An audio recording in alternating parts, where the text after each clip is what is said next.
বাংলা ব্লকেজের পর এবার কোটা সংস্কারের দাবিতে শিক্ষার্থীদের গণপদযাত্রা। পুলিশি বাধা উপেক্ষা করে বঙ্গভবন অভিমুখে আন্দোলনকারীরা। শান্তিপূর্ণ কর্মসূচিতে দাবি আদায়ের ঘোষণা।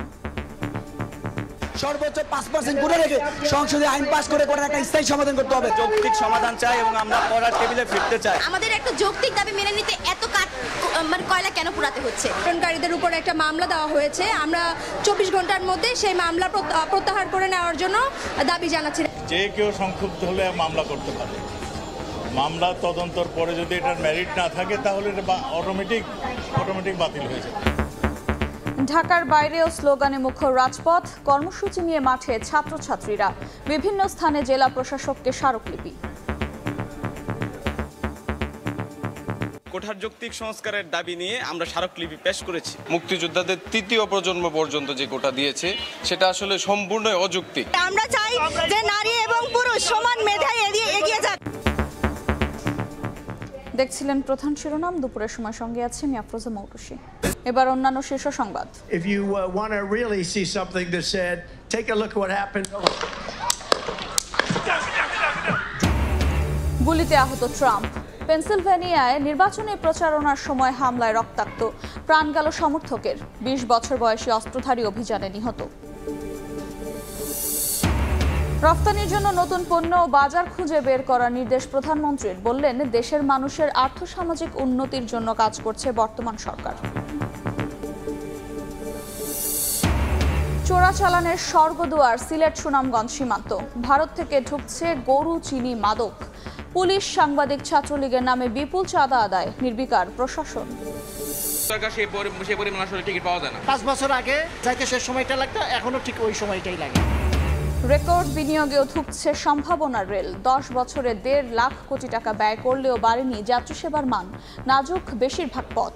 পরিকল্পনার অভাব দেখছেন বিশেষজ্ঞরা।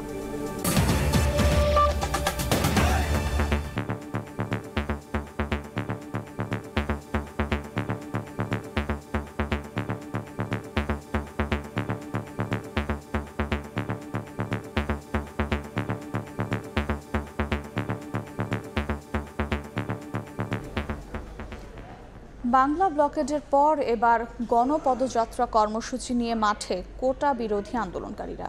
রাষ্ট্রপতির কাছে স্মারকলিপি দিতে বঙ্গভবন অভিমুখে পদযাত্রা করেন তারা। এ সময় গুলিস্তানে পুলিশ তাদের বাধা দিলেও তা উপেক্ষা করে সামনে এগিয়ে যান শিক্ষার্থীরা।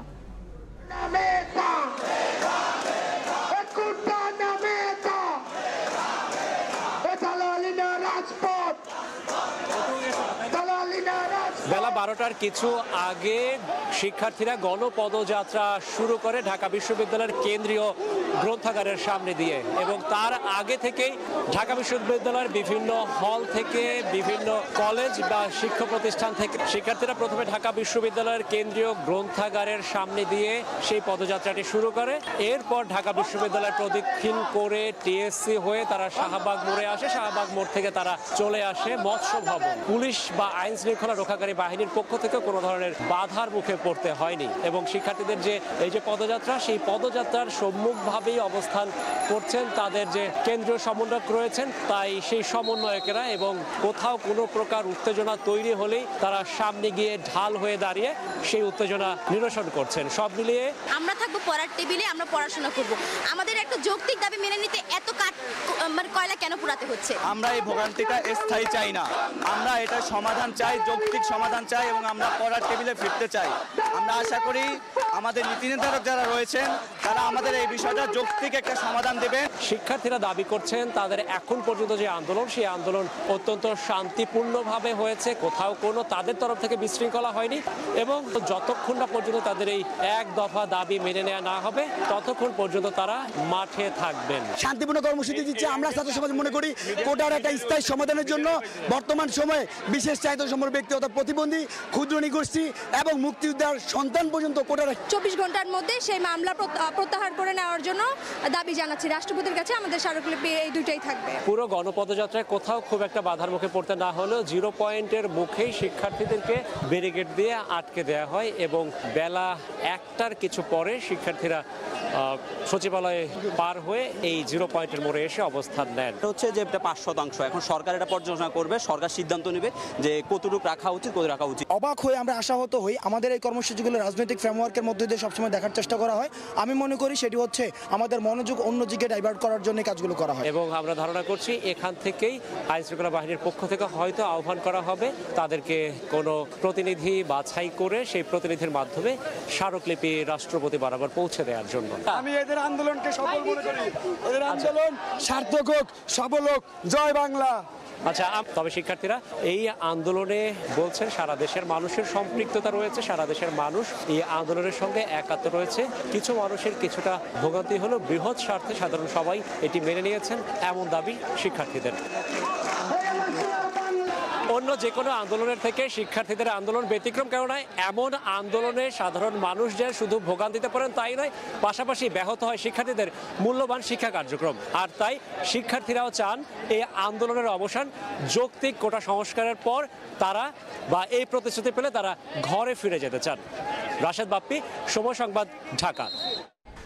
এই মুহূর্তে রাজধানীর গুলিস্তানে আছেন রিপোর্টার রাশেদ বাপ্পি এবং বঙ্গভবন এলাকায় আছেন ধ্রুব ব্যানার্জি। সরাসরি শুরুতে যাচ্ছি বাপ্পির কাছে।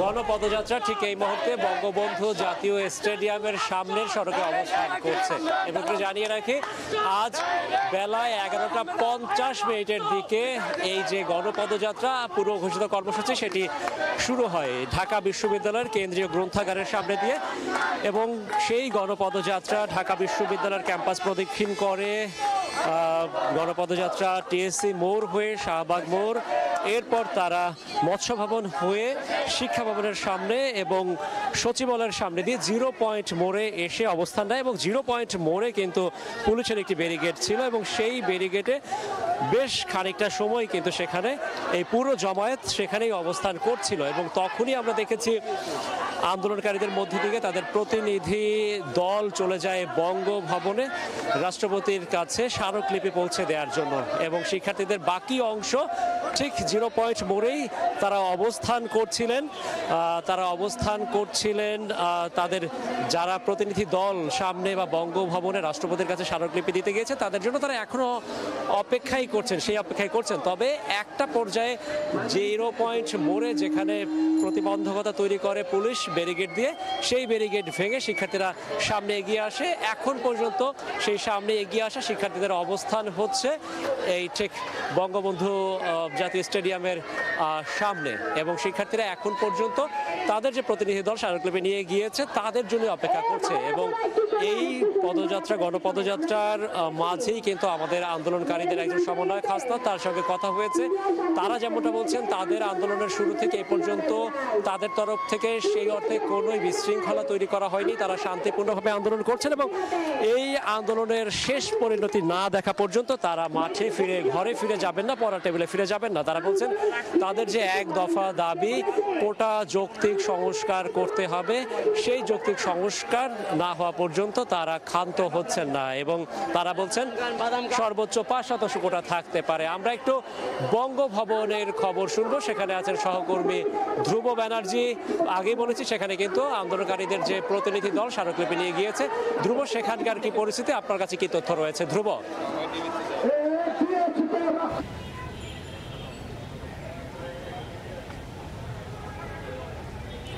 কোটা বিরোধী আন্দোলনকারীদের কোনো প্রতিনিধি দল এখন পর্যন্ত বঙ্গভবনে পৌঁছায়নি। তবে এই জায়গার সার্বিক নিরাপত্তা নিশ্চিত করার জন্য পুলিশের পক্ষ থেকে ব্যাপক নিরাপত্তা ব্যবস্থা নেওয়া হয়েছে। আমরা আজকে সকাল থেকেই দেখেছি, সকাল ঠিক 10টার পর থেকেই পুলিশ সদস্যরা এই এলাকায় এসে জড়ো হতে থাকেন। এক পর্যায়ে ঠিক 11টার দিকে এখানে 2 স্তরে পুলিশের ব্যারিকেড দেয়া হয় এবং এরপরই পুলিশ বঙ্গভবনের ঠিক সামনের দিকটাতে অবস্থান নেয়। পাশাপাশি এই এলাকার সার্বিক নিরাপত্তার স্বার্থে এই এলাকার যান চলাচল কিছুটা সীমিত করা হচ্ছে, তবে যাতে জনগণের কোনো ধরনের ভোগান্তি না হয় সেক্ষেত্রে ট্রাফিক পুলিশ এখানে যারা যানজটে কিছুক্ষণ ধরে আটকে আছেন তাদেরকে কিছুটা শান্তি দেওয়ার জন্য কিছুক্ষণ পরপর যে যানজটটা সৃষ্টি হয়েছে সেগুলো ছেড়ে দেওয়ার চেষ্টা করছেন। এই মুহূর্তে পুলিশের অবস্থান আছেন এবং পুলিশের পক্ষ থেকে যেটা জানানো হয়েছে তারা এই এলাকায় যাতে কোনো ধরনের বিশৃঙ্খলা না হয় সে ব্যাপারে তারা সতর্ক আছেন। পাশাপাশি আমরা এখানে আইনশৃঙ্খলা বাহিনীর পক্ষ থেকে ব্যাপক তৎপরতা দেখছি, এখানে র্যাবের উপস্থিতিও আমরা লক্ষ্য করেছি।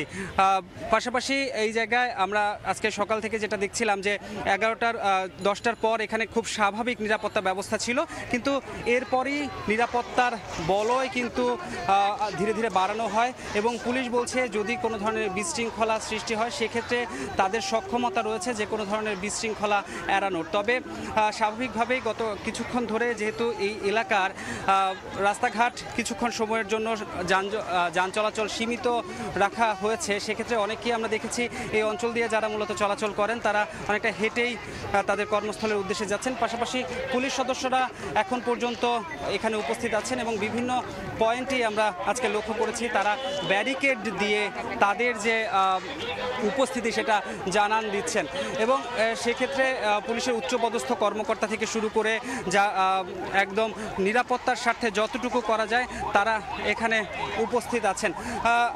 এই পুলিশের পক্ষ থেকে যেটা জানানো হয়েছে, পুলিশ বলছে যখন এখানে কোটা বিরোধীদের কোনো প্রতিনিধি দল আসবে তাদেরকে সর্বোচ্চ নিরাপত্তা দেওয়া এবং বঙ্গভবনের নিরাপত্তার জন্যই তারা এখানে আছেন। আমি যদি সবশেষ তথ্যটি আরেকবার দিতে চাই, এখন পর্যন্ত শিক্ষার্থীদের কোনো প্রতিনিধি দল বঙ্গভবনে এসে পৌঁছায়নি। এই ছিল বঙ্গভবনের সামনে থেকে আমার কাছে সর্বশেষ। কোটা বিরোধী আন্দোলনে গণপদযাত্রা কর্মসূচির খবর জানছিলাম বঙ্গভবন ও গুলিস্তান এলাকা থেকে। এদিকে কোটা সংস্কারের দাবিতে ঢাকার বাইরেও স্লোগানে মুখর রাজপথ। নিজ নিজ জেলা প্রশাসক বরাবর স্মারকলিপি দিয়ে দ্রুত কোটা ইস্যুর সমাধান চান তারা। কর্মসূচি অব্যাহত রাখার হুঁশিয়ারি আন্দোলনকারীদের।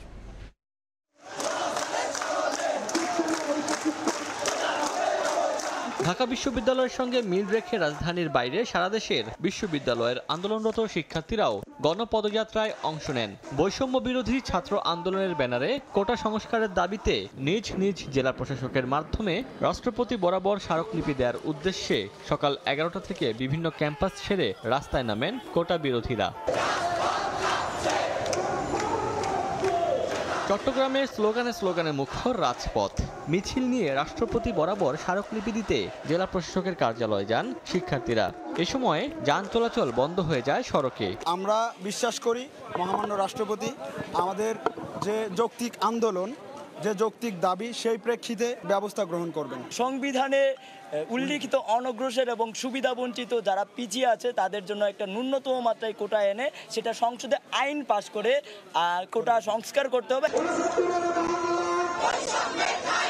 কোটা বৈষম্য নিরসন করে সংসদে আইন পাশের লক্ষ্যে জরুরি অধিবেশন আহ্বান ও 24 ঘন্টার মধ্যে মিথ্যা মামলা প্রত্যাহারের দাবিতে একাট্টা সারা দেশের বিক্ষোভকারী শিক্ষার্থীরা। ব্যানার নিয়ে পদযাত্রা করে জেলা প্রশাসকের কার্যালয়ে স্মারকলিপি দেন তারা।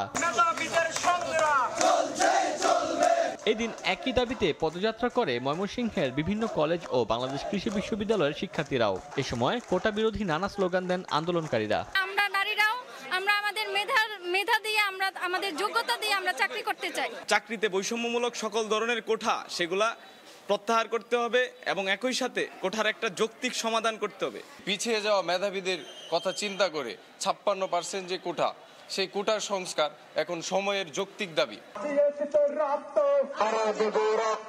সিলেটে শাহজালাল বিজ্ঞান ও প্রযুক্তি বিশ্ববিদ্যালয়ের কোটা বিরোধী শিক্ষার্থীদের মাইকিং করে ছাত্রছাত্রীদের একত্রিত হতে আহ্বান জানানো হয়। রাজশাহীতেও জেলা প্রশাসক বরাবর স্মারকলিপি দেন শিক্ষার্থী ও চাকরি প্রত্যাশীরা। আমাদের একটাই চাই, আমরা আমার কোটা সংস্কার চাই, যতদিন না আমাদের দাবি মেনে নেবে ততদিন আমরা রাজপথে আন্দোলন করব। এদিকে কোটা বিরোধী আন্দোলনের পদযাত্রায় অপ্রীতিকর ঘটনা এড়াতে মোড়ে মোড়ে আইন শৃঙ্খলা রক্ষা বাহিনীর কঠোর নজরদারি ছিল। রাস্তা ব্লক করে আন্দোলন করায় ভোগান্তিতে পড়েন সাধারণ জনগণ। ওমর ফারুক, সময় সংবাদ। কোটা বিরোধী আন্দোলনের স্বার্থান্বেষী মহল উস্কানি দিচ্ছে বলে মন্তব্য করেছেন স্বরাষ্ট্রমন্ত্রী। দুপুরে সেগুনবাগিচায় এক অনুষ্ঠানে কথা বলেন মন্ত্রী।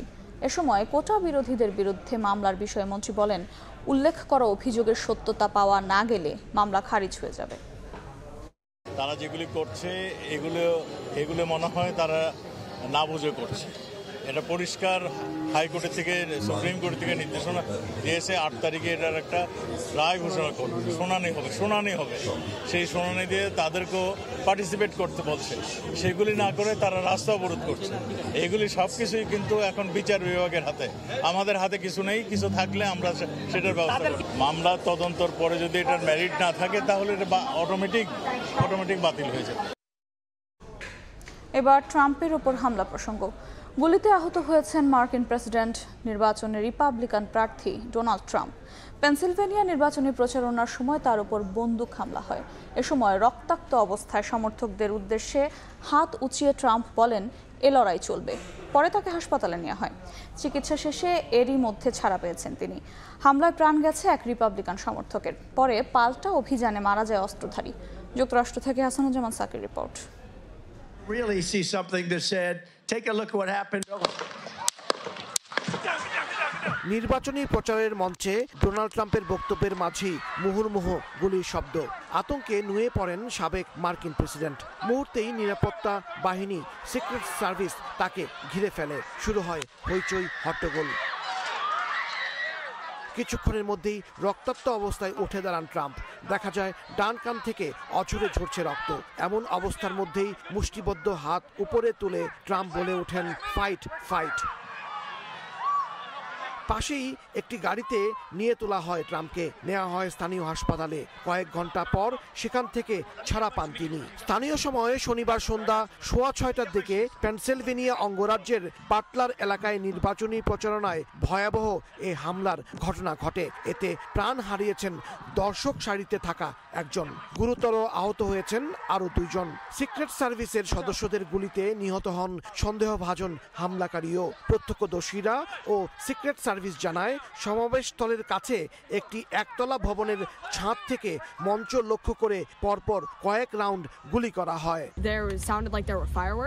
প্রথমে আমরা ভেবেছিলাম এটি আতশবাজির শব্দ। এরপরই দেখি ট্রাম্প তার কানে হাত দিয়ে বসে পড়েছেন। তখন আমরাও মাটিতে বসে পড়ি।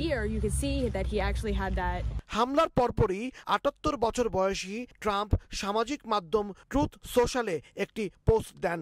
গুলিতে ডান কানের উপরের অংশ ফুটো হয়ে গেছে বলে জানান ট্রাম্প। তবে নিরাপদ ও সুস্থ আছেন বলেও জানান তিনি। এরই মধ্যে নিহত হামলাকারীর পরিচয় প্রকাশ করেছে নিরাপত্তা বাহিনী। 20 বছর বয়সী থমাস ম্যাথিউ ক্রুকস পেনসিলভেনিয়ার ব্যাটেল পার্কের বাসিন্দা বলে জানিয়েছে কেন্দ্রীয় তদন্ত সংস্থা FBI। যুক্তরাষ্ট্রের নাগরিক জীবনের আধুনিক জীবনযাপনে এক নজিরবিহীন ঘটনা। সাবেক মার্কিন প্রেসিডেন্ট ডোনাল্ড ট্রাম্প তার নির্বাচনী সভায় গুলিবিদ্ধ হয়েছেন। এই ঘটনার পর শুধু পেনসিলভেনিয়ার বাটলার শহর নয়, পুরো যুক্তরাষ্ট্রের বিভিন্ন অঙ্গরাজ্যের শহরে এখন আতঙ্ক বিরাজ করছে। সবার মধ্যেই একটি প্রশ্ন, এই চলতি বছরের নভেম্বরের 5 তারিখে যে নির্বাচন হবে, সেই নির্বাচন কতটুকু নির্বিঘ্ন হবে, কতটুকু শান্তিপূর্ণ হবে, এ নিয়ে প্রশ্ন দেখা দিয়েছে। হাসানুজ্জামান সাকি, সময় সংবাদ, নিউ ইয়র্ক, যুক্তরাষ্ট্র। এ নিয়ে আলোচনার জন্য স্টুডিওতে আছেন সহকর্মী ওমর ইনান। যাচ্ছি তার কাছে। ইনান, নির্বাচনী প্রচারণায় যুক্তরাষ্ট্রের সাবেক প্রেসিডেন্টের উপর হামলা হয়েছে, নিঃসন্দেহে একটি বড় দুর্ঘটনা আমরা বলতে পারি। তো ট্রাম্পের বর্তমান অবস্থা বা সবশেষ অবস্থাটা কি, আর তার নিরাপত্তায় কোনো ব্যবস্থা নেওয়া হয়েছে কিনা? মোটুস, আপনাকে ধন্যবাদ। আসলে যুক্তরাষ্ট্রের ইতিহাসে ন্যাক্কারজনক তো বটেই, নজিরবিহীনও বলা যায়, কারণ নির্বাচনী সমাবেশের অনেক আগে আসলে এই ধরনের ঘটনা ঘটেছে, কিন্তু সবশেষ সাম্প্রতিক সময়ে এই ধরনের কোনো ঘটনা ঘটেনি। একেবারে ট্রাম্পের, আমরা বলি না যে কানের নিচ দিয়ে গেছে, আসলেই কিন্তু ট্রাম্পের কানের নিচ দিয়ে না, ট্রাম্পের ডান কান একেবারে ফুটো করে গেছে। তার মানে তিনি ভালোই আহত হয়েছেন এবং রক্তাক্ত সেই ছবি আমরা দেখেছি। এবং আপনি যেমনটা জিজ্ঞেস করছিলেন যে ট্রাম্পের সবশেষ আসলে কী অবস্থা, ট্রাম্প এখন আশঙ্কামুক্ত আছেন, পুরোপুরি সুস্থ আছেন, তবে এরই মধ্যে তিনি তার বাসায় ফিরে গেছেন। আমরা একটু সবশেষ তথ্যগুলো দেখে আসতে যাই, আসলে সবশেষ পরিস্থিতি থেকে আমরা যদি দেখতে পাই তাহলে চিকিৎসা শেষে এরই মধ্যে নিউ জার্সির ট্রাম্পের যে বাসা সেখানে তিনি ফিরে গেছেন ট্রাম্প, এবং হত্যার উদ্দেশ্যেই ডোনাল্ড ট্রাম্পের উপর এই হামলা হয়েছে বলে এখন পর্যন্ত নিশ্চিত করেছে গোয়েন্দা সংস্থা FBI। এবং যাকে ধরা হয়েছে তার বয়স খেয়াল করেন 20 বছর বয়সী থমাস ম্যাথিউ ক্রুকস, একজন রিপাবলিকান সমর্থক, অথচ যাকে তিনি মেরেছেন তিনিও একজন রিপাবলিকান প্রার্থী। তবে এখানে একটি প্রশ্ন আছে যে 2021 সালে ডেমোক্রেটিক পার্টিতে তার যে অ্যাফিলিয়েটেড যে পার্টিগুলো রয়েছে সেখানে অনুদান দিয়েছিলেন বলে এখন পর্যন্ত গোয়েন্দাদের কাছে তথ্য আছে। তাই তারা আসলে মেলাতে পারছেন না তিনি কি আসলে রিপাবলিকান সমর্থক নাকি ডেমোক্রেট দলীয় কোনো সমর্থক। তবে এখন পর্যন্ত যেটি জানা যাচ্ছে যে বিভিন্ন কারণ আসলে তারা খুঁজে বের করার চেষ্টা করছে, যেমনটি বলছে যে একাধিক কেন্দ্রীয় গোয়েন্দা সংস্থার তদন্ত শুরু হয়েছে। তবে মোটা দাগে এখন পর্যন্ত একজন সাবেক প্রেসিডেন্টের উপর হামলার ঘটনা এবং হত্যা চেষ্টার ঘটনা, কিংবা যে একজন রানিং যে ক্যান্ডিডেট বা প্রার্থী সেই প্রার্থীর ওপর যদি আমরা বলি যে কেন আসলে এই হামলাগুলো হচ্ছে সেগুলো নিয়েও নানা ধরনের কিন্তু প্রশ্ন আছে। কিন্তু সবচেয়ে বড় বিষয় হচ্ছে এখানে যে সাধারণ মানুষ এখন আতঙ্কিত হয়ে যাচ্ছে। এর মধ্যে রাজনৈতিক মহল থেকে ব্যাপক সমালোচনা আসছে, কিন্তু সাধারণ মানুষের নিরাপত্তা সবচেয়ে বড় আগে। কারণ একজন সাবেক প্রেসিডেন্ট যখন তার একেবারে নির্বাচনী প্রচারণার সময় যে সে আসলে হামলার শিকার হচ্ছে, সাধারণ মানুষের অবস্থা আসলে কোথায়, এ বিষয়ে আমাদের হাতে একটি প্রতিবেদন রয়েছে সাধারণ মার্কিনদের নিরাপত্তা নিয়ে, হাসানুজ্জামান সাকির, সেটি দেখে আসবো। এই সময়ে যুক্তরাষ্ট্রের রাজনীতিতে এবং যুক্তরাষ্ট্রের সামাজিক পরিস্থিতিতে এই ধরনের ঘটনা ঘটবে কেউ কোনোদিন সেটা কল্পনা করেনি। যুক্তরাষ্ট্র দিন দিন যেন রাজনৈতিকভাবে একটা সংকটপূর্ণ একটা জাতিতে পরিণত হয়েছে। এখানে অঘটনের কোনো শেষ নেই। এই ঘটনার পর যুক্তরাষ্ট্র জুড়ে এখন একই আলোচনা, নানান রকম জল্পনা কল্পনা চলছে।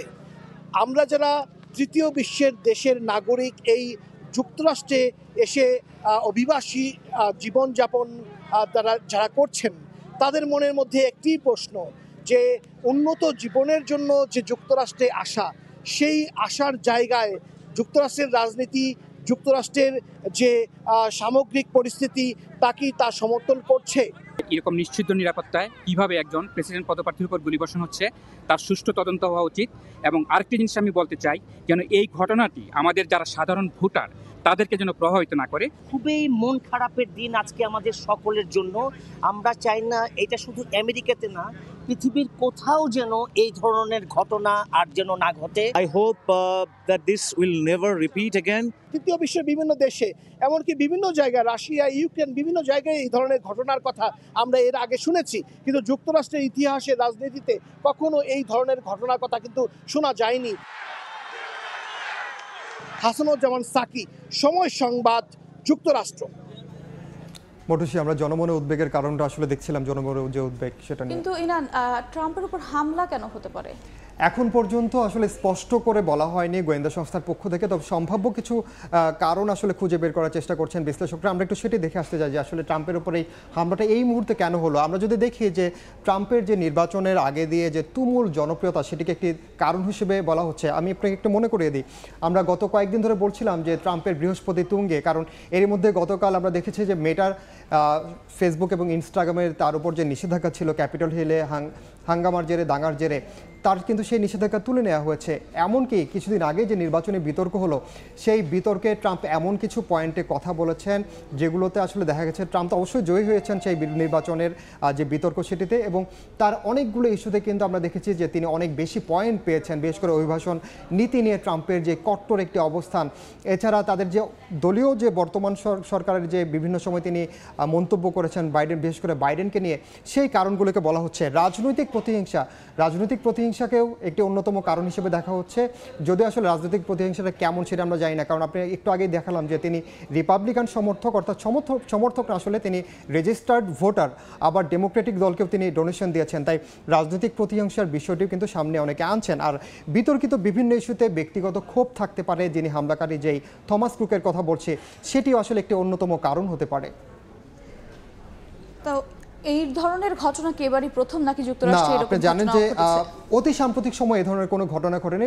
সবশেষ 1942 সালে রানিং মেটের উপর কিন্তু কখনো এরকম হয় প্রেসিডেন্ট প্রার্থীর উপর। আমরা দেখেছি যে এর আগে একেবারে রোনাল্ড রিগান থেকে শুরু করে বেশ কয়েকজন প্রেসিডেন্ট প্রার্থীর উপর প্রেসিডেন্টের উপর হামলা হয়েছে। আমরা এ নিয়ে আমাদের হাতে একটি রিপোর্ট আছে লস্কর আল মামুনের, আমরা সেটি দেখে আসবো। স্থানীয় সময় শনিবার সন্ধ্যায় পেনসিলভেনিয়ার এক নির্বাচনী প্রচারণায় বন্দুক হামলার শিকার হন সাবেক মার্কিন প্রেসিডেন্ট ডোনাল্ড ট্রাম্প। যুক্তরাষ্ট্রে এ ধরনের ন্যাক্কারজনক ঘটনা এবারই প্রথম নয়। দেশটিতে এর আগেও বিভিন্ন সময়ে প্রেসিডেন্টের উপর হামলার ঘটনা ঘটে, এমনকি মর্মান্তিক মৃত্যুর ঘটনাও ঘটেছে। গণমাধ্যমের তথ্য অনুযায়ী এ পর্যন্ত যুক্তরাষ্ট্রে 4 জন মার্কিন প্রেসিডেন্ট হামলার শিকার হয়ে মারা গেছেন, বেঁচে গেছেন 7 জন। 1835 সালের 30 জানুয়ারি তৎকালীন প্রেসিডেন্ট অ্যান্ড্রু জ্যাকসনকে হত্যার চেষ্টা করা হয়। বন্দুকধারী দুবার গুলি করলেও শেষ পর্যন্ত প্রাণে রক্ষা পান তিনি। অ্যান্ড্রু জ্যাকসন বেঁচে ফিরলেও বাঁচতে পারেনি 16তম মার্কিন প্রেসিডেন্ট আব্রাহাম লিঙ্কন। 1860 সালের 6 নভেম্বর তিনি যুক্তরাষ্ট্রের প্রেসিডেন্ট নির্বাচিত হন। এরপর থেকে হত্যার হুমকি যেন তার নিত্যসঙ্গী হয়েছিল। 1865 সালের 14 এপ্রিল সন্ধ্যায় ওয়াশিংটন ডিসির ফোর্ড থিয়েটারে প্রেসিডেন্টকে গুলি করেন মঞ্চ অভিনেতা জন ইউলক্স। 1912 সালে ট্রাম্পের মতোই নির্বাচনী প্রচারণায় গিয়ে হামলার শিকার হন রিপাবলিকান মার্কিন প্রেসিডেন্ট থিওডোর রুজভেল্ট। তাকে গুলি করেছিল এক সেলুন কর্মী। 1933 সালে বন্দুক হামলার শিকার হন আরেক মার্কিন প্রেসিডেন্ট ফ্রাঙ্কলিন ডি রুজভেল্ট। রুজভেল্টের মৃত্যুর পর আমেরিকার প্রেসিডেন্ট হন হ্যারি ট্রুম্যান। 1950 সালে হোয়াইট হাউসে তার উপর বন্দুক হামলা চালান পুয়ের্তো রিকান এক জাতীয়তাবাদী। যুক্তরাষ্ট্রের সবচেয়ে আলোচিত হত্যাকাণ্ড হল জন এফ কেনেডি হত্যাকাণ্ড। 1963 সালের 22 নভেম্বর একটি ছাদ খোলা লিমুজিনে চড়ে ডালাসের রাস্তা দিয়ে যাওয়ার সময় হত্যা করা হয় তাকে। এ হত্যাকাণ্ড নিয়ে ওই সময় নানা রকম ষড়যন্ত্র তথ্য ছড়িয়ে পড়েছিল।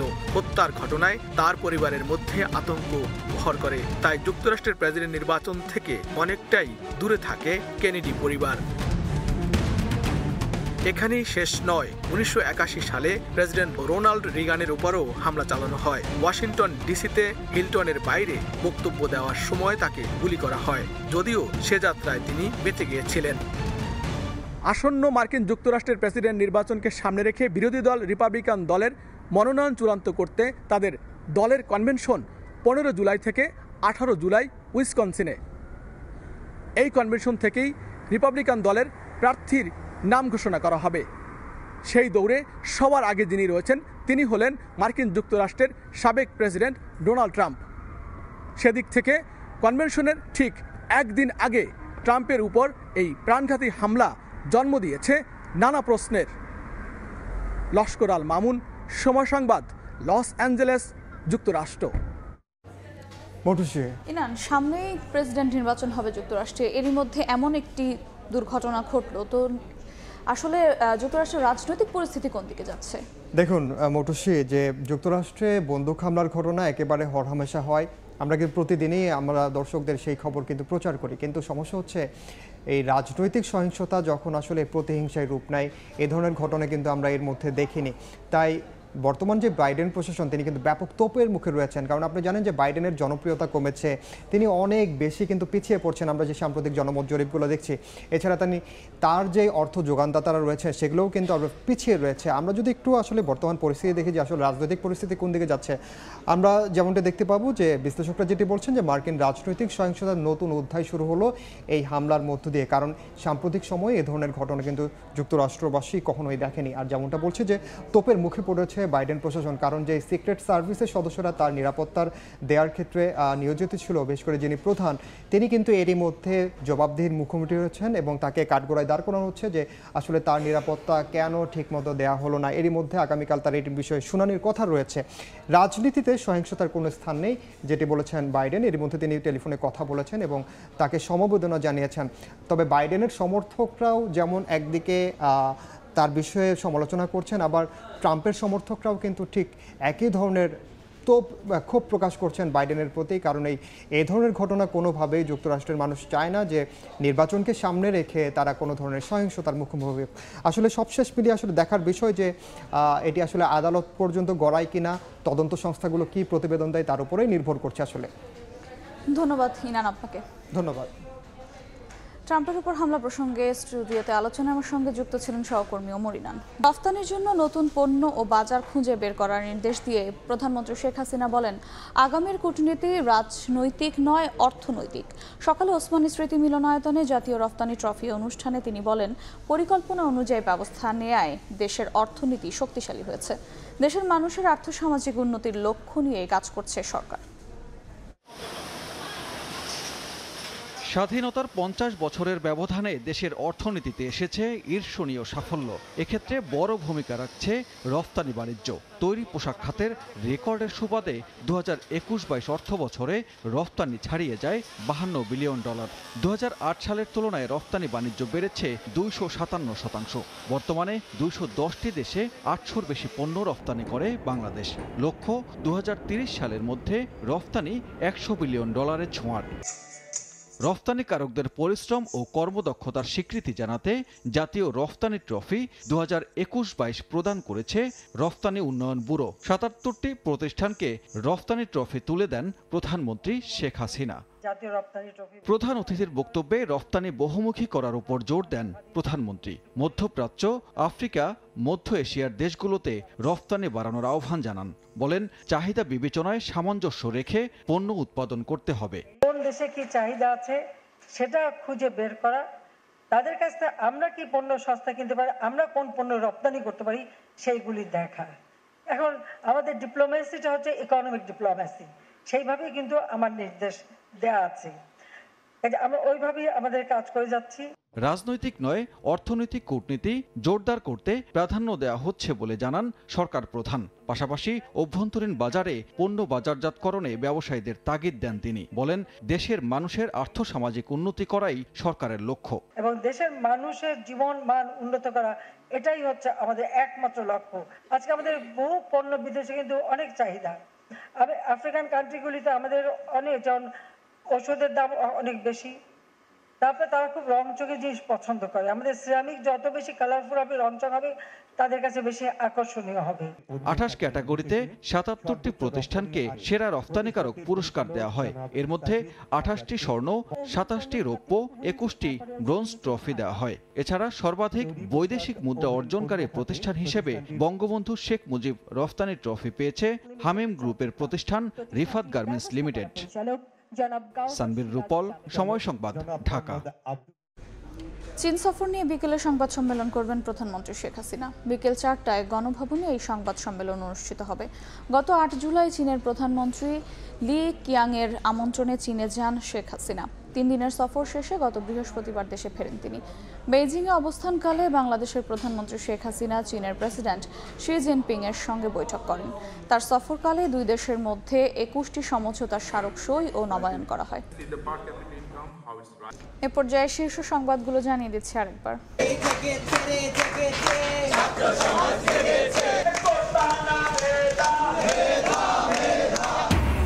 বাংলা ব্লকেজের পর এবার কোটা সংস্কারের দাবিতে গণপদযাত্রা। পুলিশি বাধা উপেক্ষা করে বঙ্গভবনে শিক্ষার্থীরা শান্তিপূর্ণ কর্মসূচিতে দাবি আদায়ের ঘোষণা। If you want to really see something that said, take a look at what happened. গুলিতে আহত ট্রাম্প। পেনসিলভেনিয়া নির্বাচনে প্রচারণার সময় হামলায় রক্তাক্ত, প্রাণ গেল সমর্থকের। 20 বছর বয়সী অস্ত্রধারী অভিযানে নিহত। এবং রফতানির জন্য নতুন পণ্য ও বাজার খুঁজে বের করার নির্দেশ প্রধানমন্ত্রীর। বললেন, পরিকল্পনা অনুযায়ী ব্যবস্থায় শক্তিশালী হয়েছে দেশের অর্থনীতি।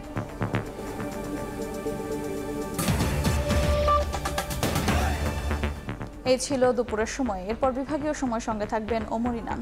মটুসি, আপনাকে আবারও ধন্যবাদ। বিভাগীয় সময় নিয়ে ফিরছি কিছুক্ষণ পর, সঙ্গে থাকুন সময়ের।